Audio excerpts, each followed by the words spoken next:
الله أكبر الله أكبر. Assalamu alaikum wa rahmatullahi wa barakatuh. Welcome to another episode of ELM podcast.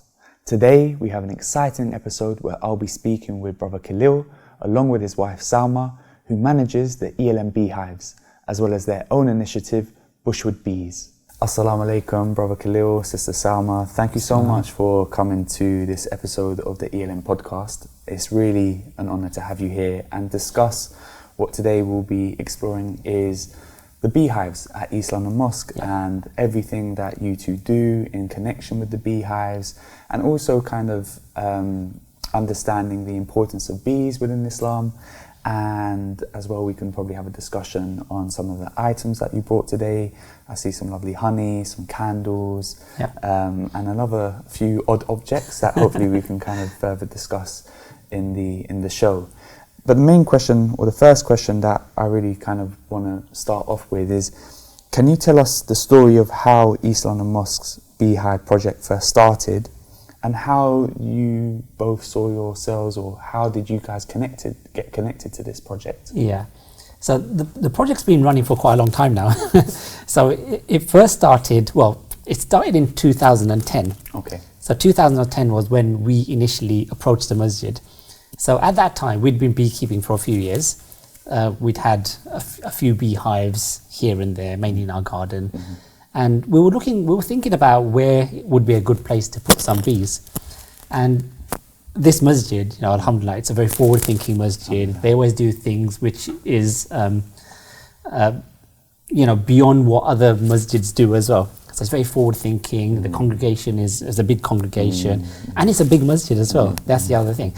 So we were actually looking for somewhere to place some beehives, and we thought, hang on a minute, why don't we approach the masjid and see what their take on it is? So we actually approached the masjid, but we wanted to do it for a couple of reasons. Yes, we were looking for somewhere to keep bees, because that was one reason as well. But more than that, our intention really was the fact that being beekeepers, being Muslim beekeepers, being people who, we follow the Qur'an, we read about hadiths about the honey and about bees and things. So this is something that we should be promoting as Muslims. We should be promoting that. We should be thinking of nature. And unfortunately, I think for us living in London as we do, we don't think enough about these kind of things. And I know, I'll speak about myself. I go to work every day. You get on the train.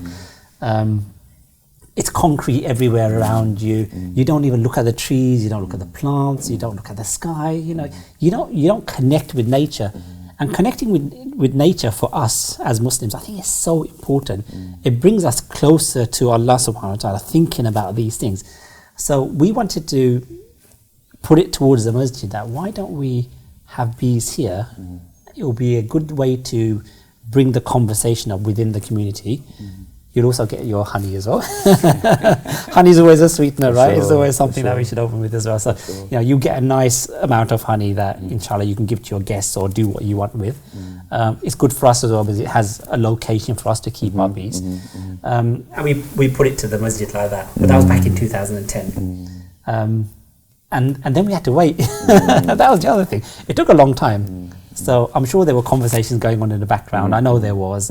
And we had to, the masjid also had to make sure, firstly, that we're not out of our minds. What on earth is wrong with you guys? Why are putting bees on the mosque? Are they going to sting people? That's the kind of questions people have. There's a lot of health and safety. Of course. I think it was just, there had to be a lot more thought behind it. It's a public building at the end of the day. So there were other things to consider. For sure. And beehives, they do weigh a lot as well. So wherever you put them, you have to make sure that because they're on the roof, initially they're on the roof, so it's like, can the roof actually support them? Is it strong enough to take the weight of the bees? And is it going to be safe enough for us as beekeepers to work there? But also, are the bees going to be happy flying out and not interfering with the people who come to visit the mosque, to pray and all the rest of it? That would never do. But alhamdulillah, the masjid were happy with it. We had a number of discussions. They done their due diligence. We done our due diligence as well. And we put our first hive there in 2011. Wow. So I think it was like June, wasn't it? It was about June. It was quite late 2011. in terms of beekeeping season. Quite It was late. quite late in the season. It was around about June, almost July. Yeah. And the first, we deliberately only had the one hive because we wanted to see how is it going to do? Will it do well? Will it thrive? Yeah. Because this was, for us, this was our first rooftop location. Our others were on ground level. Ground level, yeah. So we wanted to test the waters, really. Yeah, and it's just kind of developed and It has, yeah. Yeah. It's grown building from that one, yeah. Kind of maybe sticking to the beginning stages and whatnot. With you, Khalil, I came across that, you know, one of the kind of ways you got into beekeeping was through hay fever. Is that correct? Yeah. And how, you know, did that kind of situation then lead to the passion that you have now for beekeeping? Yeah, it's a bit of a weird start, really, isn't it? You know, hay fever and bees at the masjid as well, but everything is intertwined. That's the mystery of life, right? Everything is intertwined. We don't realise it until afterwards. But yeah, for me, before we started, my hay fever was terrible. I've had hay fever ever since I've been a child, and it's been really bad. And as I was getting older, I think it got worse, actually. It didn't get better, it got worse. And it got to a stage where some days it was actually really debilitating. You know, I had to take a day off work because I was just sneezing constantly the whole day, and medicine stopped working, sprays stopped working, the cetirizines or the medicines, they all stopped working. And it's like, there must be another way. There must be something else we can do. You don't want to pump your body full of all these artificial medicines without looking for other alternatives as well. So, you know, I'd heard and I'd read about how having local honey, which contains the pollen inside it, can, for some people anyway, desensitize you to the pollen which is out in the environment. So I thought, you know, maybe we should try this. You know, even in the Qur'an, it's mentioned about how honey is a source of healing. So it's mentioned in the Qur'an, you know, there's a lot of anecdotal evidence that it works for a lot of people. We should try it. Why don't we try it? So I think I was on my way back home from work, reading the newspaper as you do. You know, no one talks to each other on the train, right? You just have your newspaper and you're reading it. So I saw a small little advert in there saying, why don't you come to an experience day? If you're interested in bees, come to an experience day. So I thought, actually, you know what, that'd be really interesting. So I booked both of us on. So it was just a weekend thing, wasn't it? It was just a very, it was a couple of hours. I mean, we were just at the time looking for local honey. That's all we were interested in at the time. But it was really interesting. It was a really fun, fascinating weekend. And I think that kind of hooked us, really. Yeah, that set the spark, I think. That set it in motion. And then we went on a full course. It was actually a bit of a weird thing as well, because after we went on the experience day, in London, it was actually the Co-op supermarket, would you believe it? The Co-op supermarket at that time, anyway, they had this thing called Plan B, they called it. And what they were doing is they were looking for 10 or 20 or so beekeepers in London that they were going to train up. So it was, you'd be with a professional beekeeper for about a year, which is completely unheard of. You know, normally when you go on a course, it's like 4 days, 5 days, something like that, or even 1 day. But they had one where you could go for a whole year if you're picked. And I think that they had like thousands of people applied. And alhamdulillah, I got picked to go on that. So I managed to go on the course with them, and I was with a professional beekeeper for over a year. I actually stretched out to be like a year and a half. So I learned so much from that. But at the same time, while I applied for that, I also applied for another course as well, because I wasn't sure I was going to get this, and we both went on that course. So we did a full course with another together. Beekeepers Association, and that was really, you know, really eye-opening, and we thought, okay, we can do this. So we started with one hive in the garden, and one hive at another site as well. So a couple of hives, but you know, intention at that time was just, you know, let's see how it goes, and you know, and it was a fascinating subject as well to sort of get involved with. So I just wanted to kind of go and ask you, Salma, about, you know, what is it about bees in particular and beekeeping that has really captured your heart? And was there a moment where you thought, wow, like this is something special? I mean, there wasn't like a particular light bulb moment or anything like that. It was more just the fascination from the word go, from that first time we did the course and we learned more about it. And beekeeping is one of these things, I think, the more you learn about it, the more you realise you don't know, firstly, and also the more it kind of sparks your interest, because the further you delve into it, it's like the more you look into a subject, the more you realise, oh, actually, I don't know anything about it. That's fascinating, and there's Yeah. so much more behind it. Yeah, so it was that. It's just one of these interests that just kind of naturally grows. But when we first started, I suppose, personally, I was in a very different place. My kids were very young, and it was just going to be this sort of hobbyist thing. With bees were in the garden, and we just have a little bit of honey for personal use.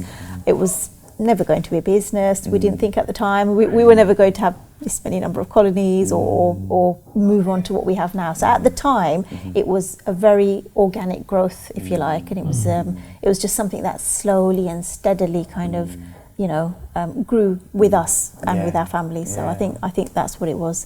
And really, one of the things that really fascinates me about beekeeping is just the way that the colony functions. That really, it gets me every time. It's like you see all these individual little bees working away when you're inside that hive, and yet they're all working completely cohesively, all as a united kind of group together. And I always think to myself, if we were all a little bit more like that, I think the world would be a better place. And that's the thing that really kind of, that's the pull for me, that almost mirroring of a community feel.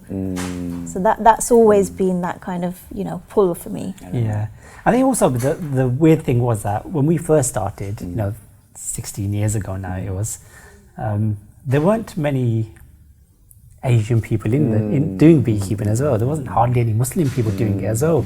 So like we would go to meetings, we'd go to courses, and people hadn't met another Muslim before, or sometimes they hadn't even met another Asian person before. It was like that. So it was a very particular demographic, I would say. But that's changing now, alhamdulillah. It's good. It's good. It's a good thing. You want diversity and everything, right? And there are younger people coming into it now, and more women coming into it now as well. But when we started it was a very different landscape, I would say. So it's changing slowly. It's nice. We've got a much more mixed group of beekeepers now, I think. But that point that you're saying, Salma, about the kind of mirroring of the colony or the kind of the hive, and how that kind of reflects or mirrors the community, and how that kind of community, or the bee community, if you can say, the miraculous nature of it, like that's something that is really quite interesting, and hopefully we can kind of discuss a bit more further in the conversation. But with that being said, like bees are so special in so many ways. Not just for honey, but also for the environment. And why do you think bees, of all creatures, make such a powerful symbol for communities like ours in East London Mosque? Yeah, I think Salma hit the nail on the head with the first thing. Actually, there's a couple of things with the way the colony is. If we look inside the hive, if you're learning about the bees and you're learning about the way the beehive manages itself, within a colony there might be 50,000 bees in there. Wow. Inside one box. There's probably 50,000 bees, but each of them has their own job to do, and they all do different jobs, usually based on like their maturity level or their age. It starts like that. So you have some which are like cleaners. They're off doing cleaning duties, like you have in the masjid, right? You have people doing cleaning duties, and then you have people who are doing security work. You have that in the hive as well. We have security bees, and then you even have like undertaker bees, which you have here. So you have undertakers here as well. Crazy. And then you have people who are almost the builders, like and the then builders. You get the nurse bees that take care of the young. But all in all these jobs need to be done. But the community aspect of it, if I think about it, is all these jobs get done depending on the need of the greater good. So it won't be one single bee carrying out this single particular role or job. It will be this single bee will carry out this role or job because that is the need of the whole community. So that it's not just about the individual. We live in a society where it's very me, and a very selfish society to a certain degree. And when you study a honeybee colony, it's glaringly obvious that actually there is far more achieved when you look at the group work, if you like, teamwork, if you like. I'm sure lots of teachers say that in the classroom all the time, but it's one of these things where jobs get carried out almost without discussion, without argument, if you like, and this needs doing, it just gets done, Yeah, I think the other interesting thing is, all the jobs need doing, and no bee looks at another bee thinking, you're below me. Unfortunately, we do that sometimes. It's within human nature, unfortunately, and this is something we need to change. I need to change it, and we all need to change it. You might have that one role at that position. Like in the bee world, the very last job they do is going out foraging and bringing back nectar and doing all that kind of work. They're not going to come back to the hive and see someone cleaning and think, you're below me. It's not like that. And this is how we should be. In our society, especially in East London, things are changing so much. We have people doing this role, we have people doing that role. There's people who are at the, they don't have much financial means. And now you get people who have got a huge amount of financial means. It's like such a variation in what happens, and it's similar inside the hive, but all of these jobs which are taking place are vital to the success of that colony. Without one thing happening, everything will just fall apart. It doesn't work like that. It's equality, isn't it? Equality. It's like if seeing a society where each member of the society has equal value, regardless of the job they're doing, it's human beings should all be looked at equally in that sense. And I think that's what it is with honeybee colonies. You can look at them and see that in action taking place. And what I'm hearing as well is like a level of like sacrifice as well, like in terms of understanding, like you were saying, Salma, before, about that greater good, but also that level of kind of, when I say order here, I mean it in a quite neutral way, like in the sense that everyone kind of knows their position, or knows their role, knows their function, and knows the kind of the benefit that it can provide for the whole kind of community, which is really giving that level of understanding and functionality, and hence why it probably works so well. Like how exactly. And if we think about honey production for a second, one bee makes hardly any honey. The bee lives for 6 weeks in the hive. Their life is 6 weeks. It's a very short life in the summer. In the summer, anyway. Wow. They do 3 weeks of work inside the hive, and then they get promoted to doing, work outside the hive, which is the last thing that they do. So for the last 3 weeks of their life, they're out collecting nectar, and a single bee will collect, 1/12 to 1/2 of a teaspoon in its entire life. That's all it makes.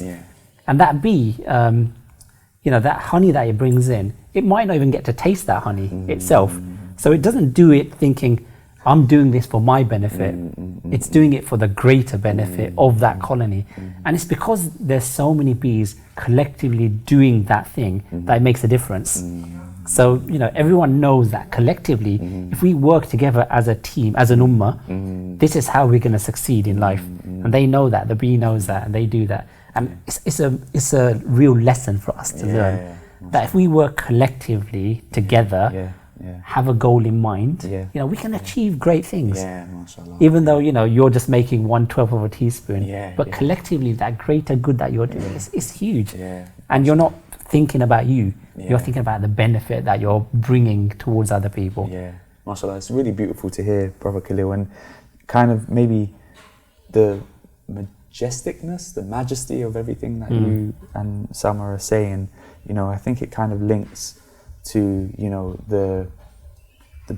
the grandeur, the blessings of what Allah, our Creator, has kind of given us through bees, and that's kind of significantly signposted within the Holy Qur'an, where we have a whole surah dedicated to the bees and Nahl. How do you both connect your work with bees to the spiritual and cultural teachings in Islam?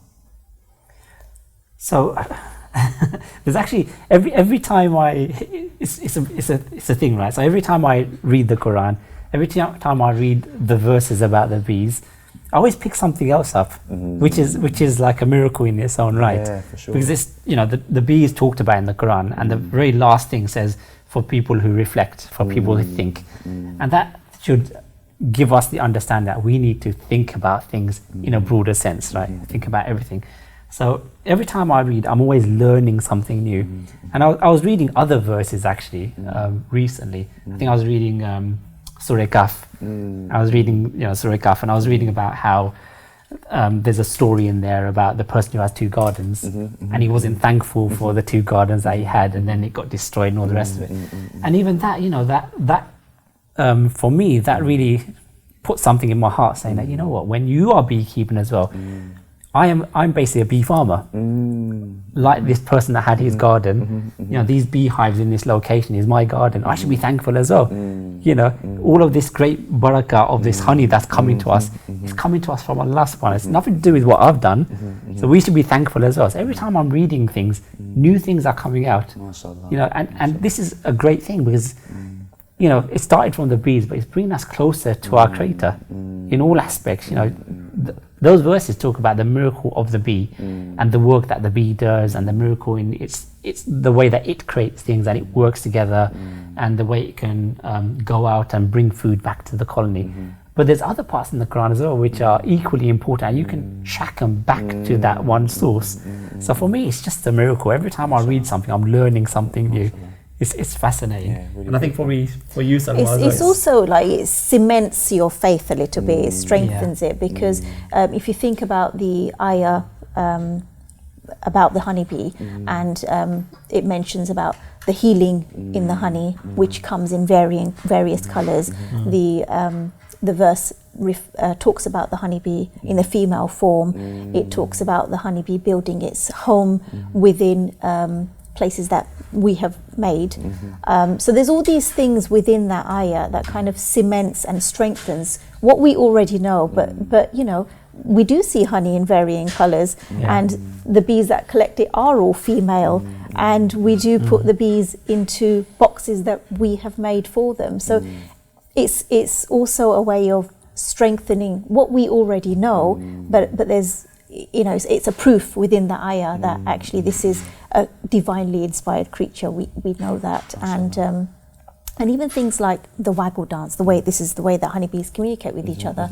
You know, this is an inspired way of travel, if you like, for the honeybee, and it's a fascinating thing. I mean, there's whole books written on the waggle dance and things. But if you look at it, you wonder to yourself, there's a tiny little creature that can. How are they doing that? They can communicate distance and direction depending on the position of the sun, and then change the way they dance depending on how the sun moves during the day as well. So there's and it's a tiny little insect, and you think it is capable of so much, and it's so tiny. And surely we can do a bit more. You know, we're a bit bigger. We got bigger brains. We should be able to achieve a little bit more. But it cements for me. It strengthens the iman that you already have. You know, like a, you know, you've got the proof already, and this is like, well, you know, you just have to keep thinking. It's like Khalil said, strengthening it's like contemplation, isn't it? You think a bit deeper about the aspects of every part of beekeeping, and it gets you there. And there's so much we don't know as well. That's the thing. It's like, because it's mentioned in the Quran, people ask me sometimes that, do you think the bees are dying? Are they dying out? Are they going to die? And I always say to people that, you know, if you look at it from a global point of view, yes, certain countries, bees are dying. Like in the US, every year they lose like 60-70% of their bees. It happens, you know. But then bees have been brought into the country. They weren't naturally in that country in the first place. They were actually imported in. So they weren't there from day one, whereas here they were. In the UK, we had bees, and they've grown up in the environment and adapted and things like that. But I always say to people that, look, you know, the Quran is a book which is going to be here with us until the end of times. The bee is mentioned in the Quran as a source of blessing and something we should be reflecting on. So how's the bee going to disappear? It's not going to disappear. But the bee is one of these things, the honeybee anyway. It's got people like us to look after them. For sure. Yeah, so we as beekeepers, we are looking after the bees. As soon as you put them into a box, they become your responsibility anyway. So we are looking after the bees, and they're giving us more than we're giving them. That's the other thing, right? So they're providing this pollination service, which without pollination service, how many fruits and vegetables would we have? You know, not much at all.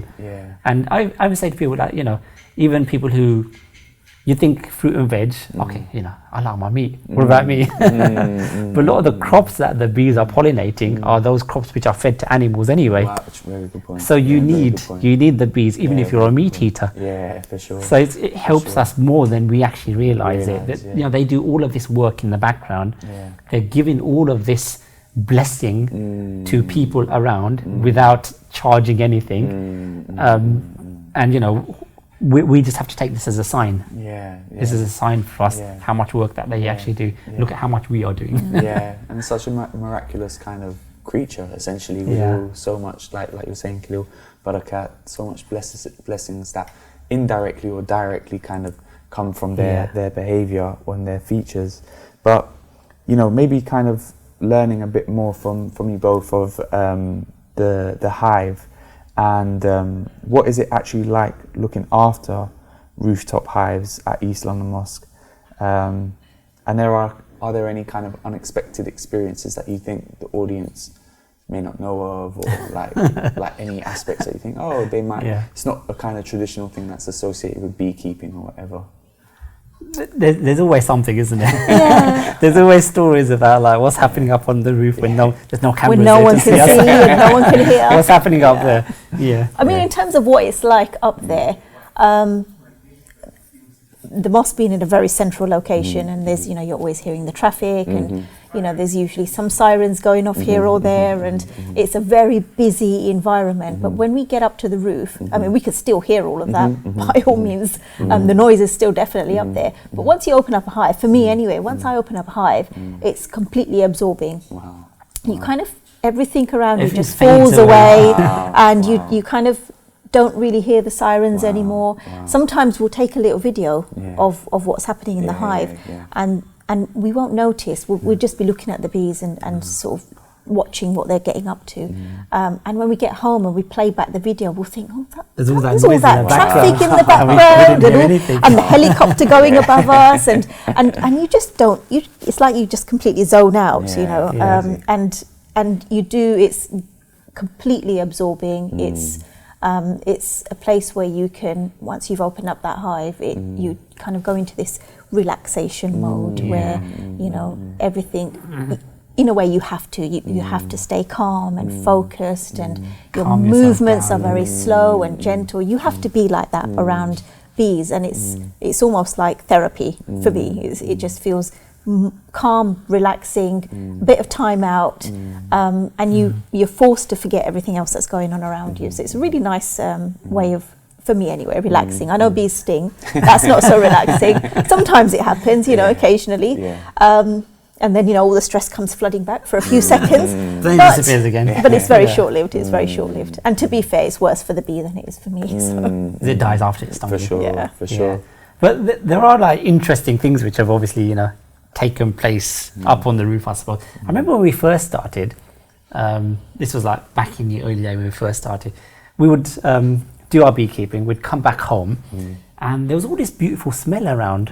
There was always this beautiful smell around us, and like this went on for weeks and weeks and months and months. And then like even like, you know, people would go around and we'd meet like your parents, for example, and they would say to us, what is this beautiful smell? Is this like your new attar you got on or something? What is this smell? And then we realized afterwards, when I was extracting the honey, that it's actually the propolis that the bees are collecting, which when we're going into the hive, it's on our hands or, you know, on our body or in places, and that's letting off this smell of attar. So we could actually smell that, and that smell was very particular to the bees here at the masjid. Bees it's quite strong. The scent is quite strong. I mean, compared to our other sites, because we have bees all over the place now. Compared to our other sites, the smell of the propolis at this location has always been very unique, very much like perfume. It's very much like perfume. So even the honey, a lot of times when we're extracting the honey, there's a smell in the air of all this, and it's like it's a miracle. I always think that, mashallah, this is like amazing. And this is something that, you know, you obviously don't know unless you've experienced it. So, you know, that's like one thing that we've experienced up there, which is fascinating, amazing stuff. What other things have happened up there? There's been last year. This is something that like I found amazing as well. Is every year what we tend to do is we put the bees into a nice clean box. So they're in a box. They've been there all year. You know, the hive can get a bit not mucky, but it's a good idea to give them a nice clean, put them into a new box. So we were doing that last year, and usually what we do is we take one box away, we clean it all up, get rid of all the old wax in there, use a flame to actually sterilize it, and then we put the bees back in or put another hive in there. So we were doing that last year, and I noticed that where the bees are making their comb, on the edge of the box itself, they'd made wax themselves on the edge, on the box itself. So wild comb. Wild comb so- on the box itself. But when you look at that wild comb, it actually looks like it says Allah and Muhammad on it. Wow, Yeah, subhanallah. I saw that last year on one of our boxes there. And while I was just about to clean it, it was like, subhanallah, look at that. That box, I'm not going to touch that one. I'm not going to obviously destroy that comb. And that's still upstairs on the roof. Really? So I've kept that aside. I'm not going to put bees in it again, but I've just kept that one. But it just shows you the miracle that you're seeing. You know, it's like Salma was saying before, it freshens you up and it like solidifies your faith that you're seeing this. And they built this all wild, all naturally, and it actually says that straight there. It's amazing. No, and thank you for sharing those things, especially as well for me. I didn't know about like the fact that I mean, it makes sense, like the fragrance that kind of comes off, but that feels like it's an extra gift that they're giving, like, you know, It is, you know, it's just a really kind of beautiful thing or beautiful feature. So kind of everyone will probably want to know as well, like what happens to the honey? Like, how do you harvest it, and what makes East London Mosque's honey unique? Like certain flavors or fragrances or colours you were talking about before. Like what is it about East London Mosque's honey comparatively to maybe your other colonies? So we've got a couple of different colours of honey here, and I'll show you a couple of these just so we can see that. So this honey, I can't remember if it came from here or not, but when we first started beekeeping back in like 2011, traditionally this was the kind of honey we'd get from here. A really dark, thick honey, which had a really lovely smell about it as well. It's quite strong flavour. And it's quite as a well. strong flavour. So initially we were getting honey like this, and we'd only get it once a year.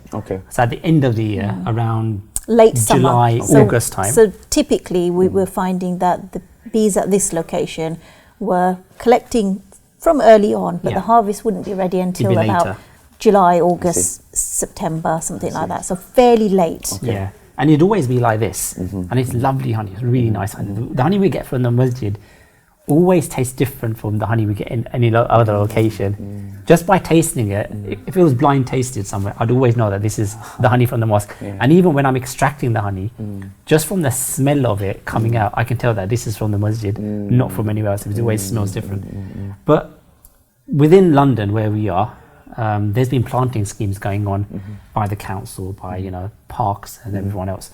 And those planting schemes, they take time before the trees are mature and they start to produce nectar and all the rest of it.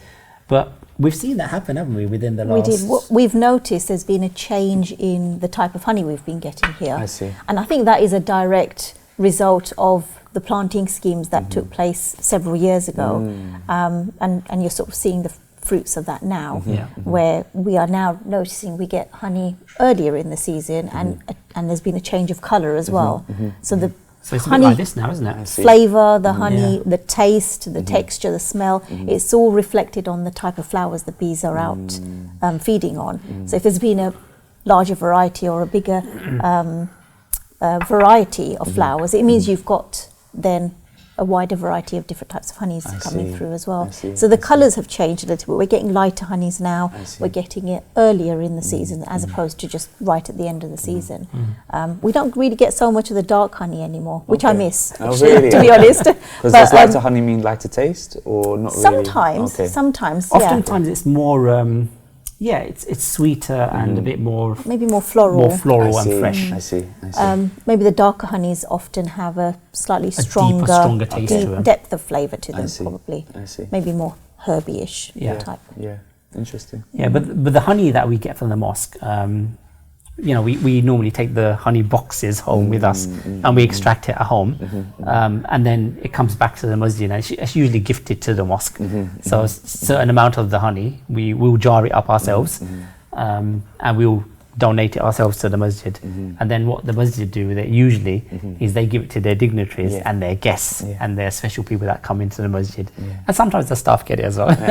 Inshallah. But that does happen as well. So it's the uniqueness of it is really the fact that obviously it's come from the only masjid in the country that has bees on the roof. That's the first thing. Mashallah. It's come from bees which are not only are they on the roof, but they're right next to the minaret. They can listen to the azan every time as well. They do. I love that. Mashallah, You know, when you're yeah. up on the roof Yeah. and sometimes you're running a bit late Yeah. and you've got the hive open, you hear the beautiful Oh, azan mashallah, up there, yeah. and you've got nature in front of you. Yeah. It's a miraculous feeling. It like strengthens you up just by listening to that. And the And the bees are bees, they listening to it. behave differently. Really? So when the Wow. azan goes Wow. off, Wow.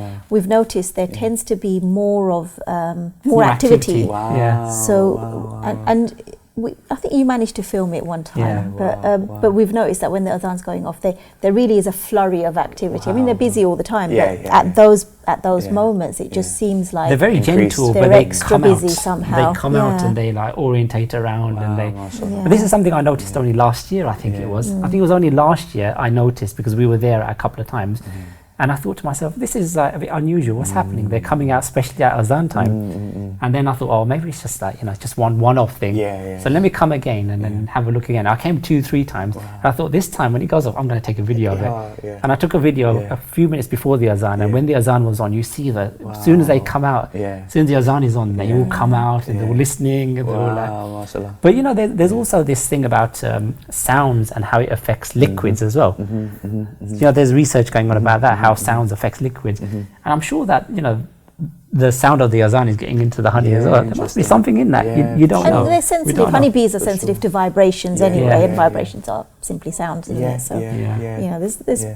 I'm sure somebody will do some further research a few Yeah. years down the line, Yeah. and we'll And you'll discover find something something. else. Yeah, sure. It's one of Yeah. the most studied insect, I think, that is around. So Interesting. Yeah. Interesting. I'm Actually, sure that there's just, further unknown information out there that Yeah. we are yet to discover. We're going to discover it, yeah. I just remembered one story actually, which I think I'll tell you about, so which is Please, quite good. yeah. So when we do courses and experience days at the masjid as well. Yeah. So I remember a couple of years ago, we ran a course, and then at the end of the course, the person who was with us on the course, it was like a grandmother and her grandson. Lovely. So they were going into beekeeping together. So they brought some bees. They brought the bees off us, and it was the bees that we had on the roof. So we actually gave them the bees that they were using. It's like, okay, you can take these ones away with you. And our students, we always keep in touch with them. So years afterwards, they've done the course. We're still in touch with all of our students. So we see how they are. We're all on a group together, and we all chat as well. So remember, Salma spoke to them. Salma spoke to the grandmother, and had a chat with her. And we were saying, "Oh, how's your bees? How are they doing?" And she was just about to go to check on her bees, and she was going, "Oh, well, let me get my phone," because what she did is she actually recorded the azan. Wow. And then she would play back the azan to her bees to remind them of where they came from. She goes, "Oh, I know that the bees are really calm at the masjid, so I'll let them listen to the azan, maybe calm them She down." wanted them to feel like they were at home, Wow. and I thought, oh, that was really sweet. And she was not a Muslim at all, herself or her grandson, but she just thought it's a nice way to sort of remind them of where they came so from. so they stay calm and they stay happy and they remember. So this was something she always played on her phone when she was out tending to her bees in her garden. Yeah, I heard that. And I It's thought it was like, such a mashallah. lovely story. I lovely thought, story, it's lovely really. story, yeah. She obviously had the bees' best interest at heart, and I just yeah. thought it was such a sweet story. Yeah, it was amazing. beautiful. Yeah, mashallah. And yeah, just maybe kind of touch upon that a bit further, in terms of your workshops and kind of these bee experience days. What kind of reactions do you get from people, especially kids, when they meet bees for the first time? Well, I think for kids, because we do sort of sessions for scout groups and schools, we have something called an observation hive, which we can put bees into. They're stuck in there behind glass safely for a day or so, and we can actually it's portable. We can take it to the classroom. And there's been sessions here as well at the mosque on the first floor. As you know, we've got the observation hives. But for kids, it's a lesson that they will not forget because it's practical. They get to see bees in real life and up close, and it's one of these sessions, even for very young children, they will remember it for a very long time. It's not the same as sitting there doing maths for half an hour. And the questions sometimes that kids ask are really interesting. They think differently to adults. They have a curiosity, Interesting. like a natural, innocent curiosity that sometimes adults might hold back. They don't want to ask maybe. And they ask questions that I can't always answer. You know, sometimes it'll be sort of really complex. I'm going to have to find out about that and get back to you. But it's that kind of curiosity that kids have, that natural curiosity, and I think it's nice when they get introduced to something like honeybees from a young age. They are stinging insects after all, and a lot of adults have a fear of them. But I think when kids are introduced to them, when younger children are introduced to them, that fascination sits there first before the fear comes in. Fear usually comes about later. Kids have no fear. They honestly do not, and it's one of these things they do always remember. And I've had lots of parents come back to me, even a couple of years later, saying, I think you did something with my son's or my daughter's class, and they remember they're always going on about it, and it will be a couple of years later, but it's obviously had some sort of impact on them. So that's really nice. That's something, a session that we've done with a classroom, with a Scouts group or someone else has it stayed with them. That memory stays with them. So I think that's always good. And who knows where it will take them in the future. Yeah, for sure. For sure. Yeah. And kids are just like fascinating. It's like someone was saying, some of the questions they ask, it's just like amazing. And it's good that they have no filter. I think that's a good thing. It's like, it raises questions, and sometimes we have to think as well. Actually, that's an amazing question you asked there. That's really good. Like, I'll go back and I'll research it myself and I'll find out things as well. But I think especially nowadays, it's so important to introduce children to nature, because more and more these devices are becoming popular. We feel lost without our phone nowadays. If your phone is even away from you for 5 minutes, where is it? Oh no, where's my phone? It's like that. So I think if we introduce nature to kids from a young age, it's going to be such a blessing for them as well, and for us as well. We need people to look after the environment when we might no longer be here. We're custodians of the planet, right? It's talked about that, how we should be custodians of the planet. We should be the ones at the forefront, looking after the world, looking after nature, planting trees. Get your hands dirty in the soil like we used to do when we were kids, right? We need to make sure that the new generation of children are not losing that. So we do need to encourage this as well. And bees is one way that you can start introducing them to nature and get their curiosity. It's a gateway to and other things. I think beekeeping is one of these subjects. It can follow up with so many other different subjects. So like the pollination thing about it, the biology side of it, the geography side of it, which plants are best for which environment. So there's a lot of spin-offs from it as well. So and every even like the health side of it as well. We even have people now who we talked about the sting before. I even know people now who are doing apitherapy. So it's a form of medicine that you use, like but it's to do with sting therapy. So for certain ailments that you might have, muscular issues and things like that, people are using bee sting therapy to cure that as well. And it's a new research is going on all the time about apitherapy and how a sting might help. Or like we talked about propolis before, how propolis has all this medicinal goodness in it, and we should be investigating that as well. And the different colours of honey, that really hasn't been researched much. But I really, it'd be really good if someone took that initiative. You never know, maybe a PhD student, right? If someone's listening to this, they want to do some studies about medicine. I reckon you should do some studies about the different colours of medicine and the benefits of that, because it's mentioned in the Qur'an about the different colours and how there's a source of blessing within all of the colours. So I think we need to investigate that further. There's things that we just don't know yet, or we haven't even thought about yet, which I think we need to get, we need to start thinking more about this. Because as Muslims as well, we should be at the forefront of things. We should be pushing ourselves to learn, ikra, read, improve your knowledge of these things. We can never learn enough. Like we said at the beginning, the more we're learning about the bees and about how they work and about all the goodness of the hive, we're realizing we don't know anything. Which I think is good. It's a good thing. You can never learn enough. Continue to learn. Reach as high as you can go. Don't stop.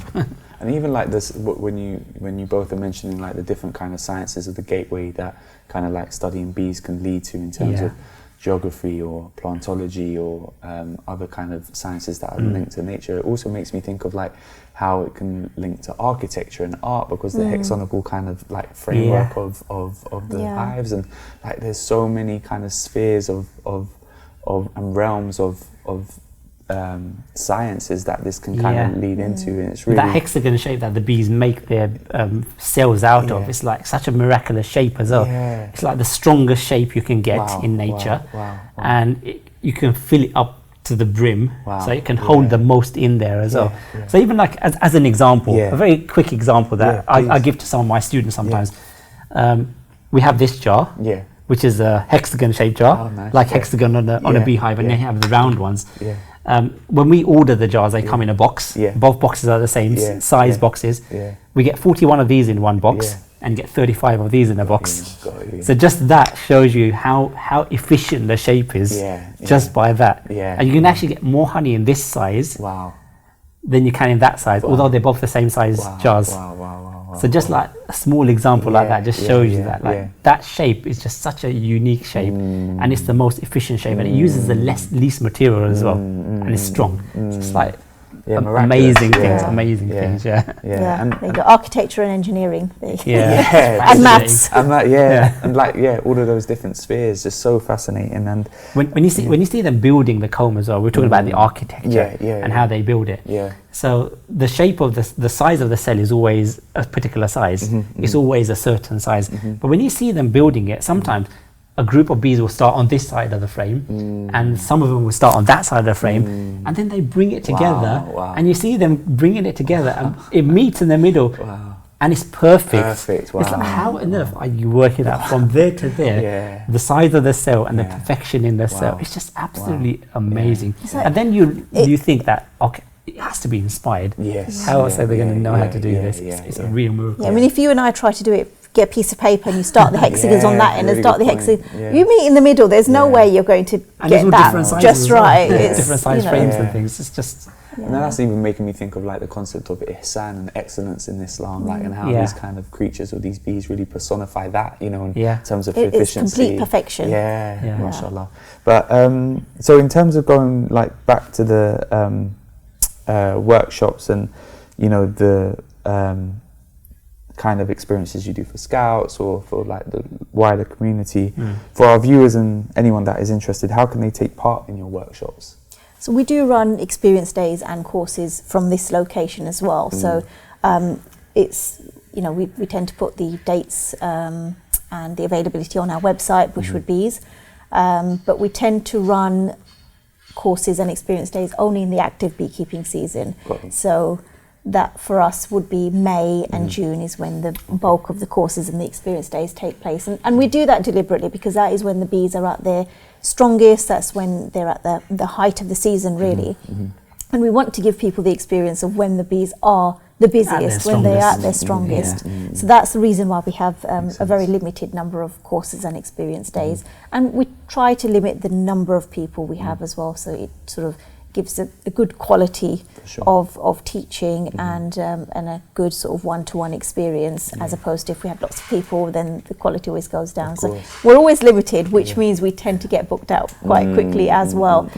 But we do run them from, I mean, we take them up to the rooftop, get people suited up, and then we manage to have a little bit of talk and discuss some of the theory as well. So it's a good mix, but everybody gets to get hands-on and have a fun session. The experience days are really good fun. Even for us, everyone it's something really we really enjoys enjoy. it as well. And I think it's you know, a lot of people have never stepped inside a mosque before as well. So it's their first time coming inside the mosque. But we're not here to talk about Islam really. When we're doing the course, it's to learn about the bees. And they all go away with a really good impression. They learn so much as well. Because, you know, obviously we don't know everything, but what we do know, we pass it on to them. And like Salma said, we try to keep it small. It's more about quality than quantity. And I think that's how we talked about ihsan before. That's how we should be. It's all to do about quality rather than quantity. And that's another thing that the bees do as well.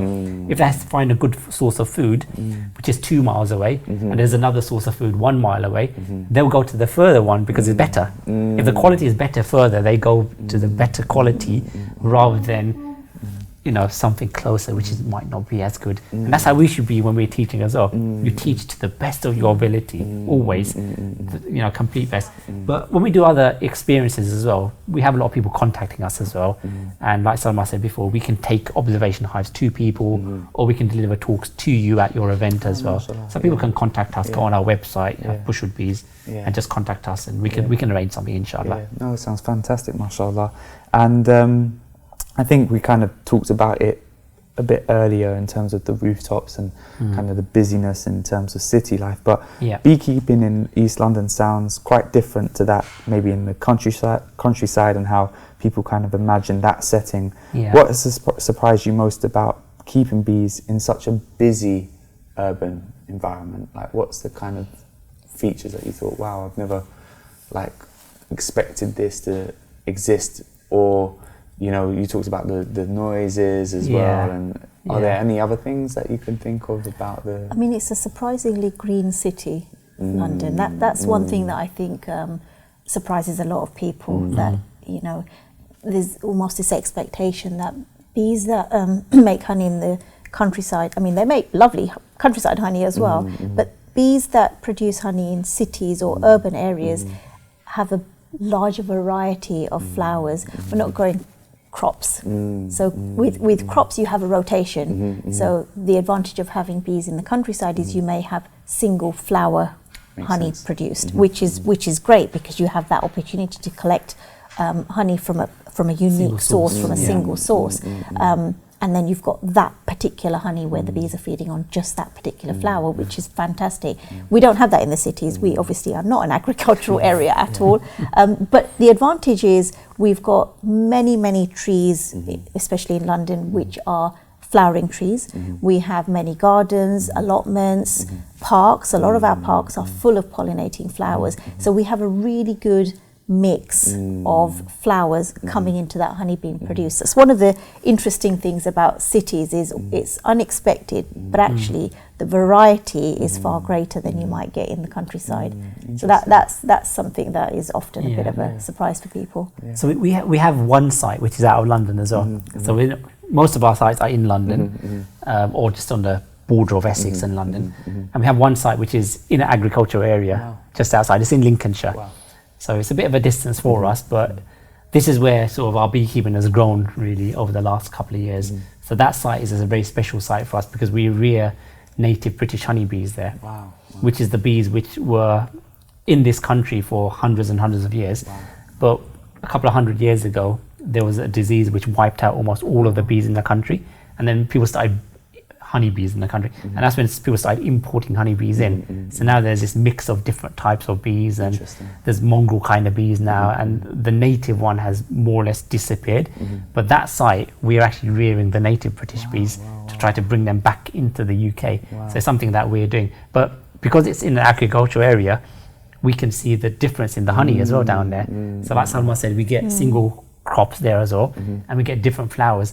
But when you taste the honey that you have from city bees, you get this variety of flavors coming out in your mouth, and you can taste the difference because within one jar, the bees might have gone to 20, 30, 40 different flowers to collect it. And when you taste it, you get all these different flavor profiles coming out in your mouth.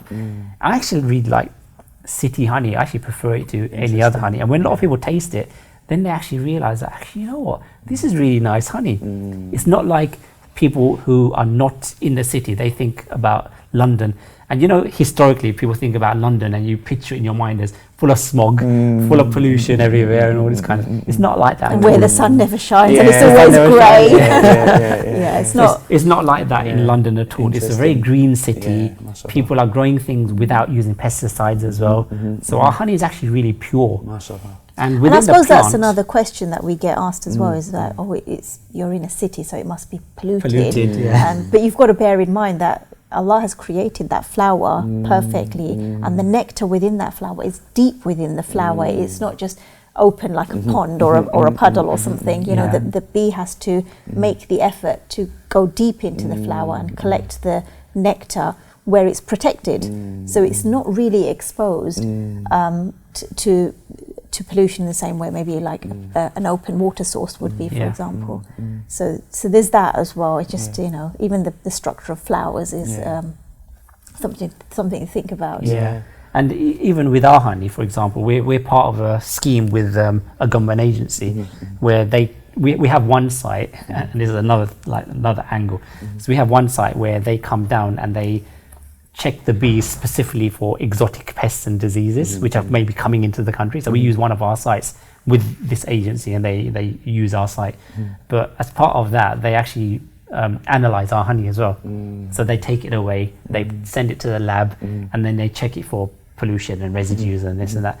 And we've never had any problems at all with our London honey. So we know scientifically it's been checked as well that it's completely pure. There's no residues in there. So that can dispel the myth that honey in a city must be polluted. But like Salma mentioned, it's because Allah subhanahu wa ta'ala has created that flower perfectly, like He's created everything perfectly. So there is no residue in there. And even when it goes into the bee's stomach, it filters as well. So there's a small filter there before it even gets into the bee's honey stomach. So there's all these things around us which is being cleared for us. We don't appreciate it, unfortunately. As someone that advocates London life, I love London. To hear can love it what more you're now. saying. Yeah, exactly. Like and kind of, you have friends that maybe romanticize the countryside, and obviously there's pros and cons to both the urban life and the country life as well. But that what you both were saying about that diversity, the richness that can be so kind of empowering, and like not just to the inhabitants of the city, but just to the bees and the products that we have. It just kind of elevates through the diversity the taste of the honey, the product of the honey. While with country life, it's like, yes, it's more kind of like maybe it's more specific, and it has a specific type of crop or a specific type of flower, and that gives off a specific type of product. But at least within the urban environment, there is that kind of that strength in numbers, and the strength in variety and variety, diversity. It's really beautiful. We should promote it. We should promote what we have sure, here, which we don't do enough of. For sure. So look, kind of finally, to kind of conclude the session, looking ahead, what would you say is next for the beehives in the mosque, or for Bushwood Bees? Like, how do you see the project growing, and what message do you hope people can take away from your work?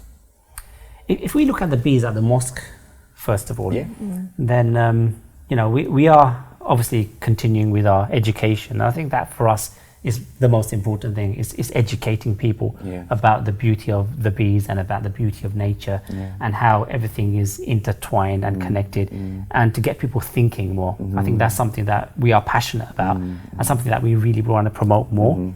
So, inshallah, we'll have more projects where we work towards that goal and get people thinking about that. But it should also be a means of bringing us closer together with other people, people who may not know Muslims and how we are and what we are. Because we all do the same things. We all love nature. We all love planting. We all worried about our planet. The sweetness of, we're not different from other people as well. And we should promote the fact that we are all working towards a central cause, a good cause as well. But with the bees that we have here, especially the ones in the Mariam Centre, the observation area, there's plans afoot to improve them, to make the experience for people better. So at the moment, people can walk past them. It's open for anyone. So anyone who comes to the masjid, the congregation, or even just people on the street, if they want to come, they're welcome to come and just look at the bees, which are on the first floor here, inside the masjid, which is amazing, isn't it, on its own right? To have the bees inside the mosque, not just on top, but we have some inside. And you can see them, especially in the summer when they're flying around like crazy. But we are looking at, and we are discussing with people about how to improve that area. Maybe give some a bit more visual way to it. Maybe some sounds on there. But we're looking at methods of improving that experience for people as well. So inshallah, that's something that's going to come about soon. Make dua that does come about. But inshallah. And in terms of sort of our own Bushwood Bees and our courses and our experience days, we're going to continue with the courses and the experience days, but we are hoping to have some more advanced courses as well for our previous students and for those that we've maybe taught in the past, just to kind of up their game a little bit and do slightly more complex projects with them and teach them about, you know, when things go wrong, when things go right, and all the complicated things that bees bring to our life as well. So we're hoping to do a few advanced courses as well with them. Yeah. But Brother Khalil, Sister Salma, thank you so much for, you know, this conversation. It's such a honor to kind of speak about, you know, this beautiful, miraculous creature which is bees, and kind of how that links to our faith and strengthening our faith. And, you know, without them, you know, I think, like you kind of mentioned before, the world would probably be in a worse off place, and through them, hopefully we could kind of make the world a better place. So just wanted to say thank you so much for coming. Thank you for inviting us. It was a pleasure to be here. It was a pleasure. And with that, I'll just say Assalamu alaikum wa rahmatullahi wa barakatuh. Wa alaikum salam wa rahmatullahi wa barakatuh. Thank you. الله أكبر الله أكبر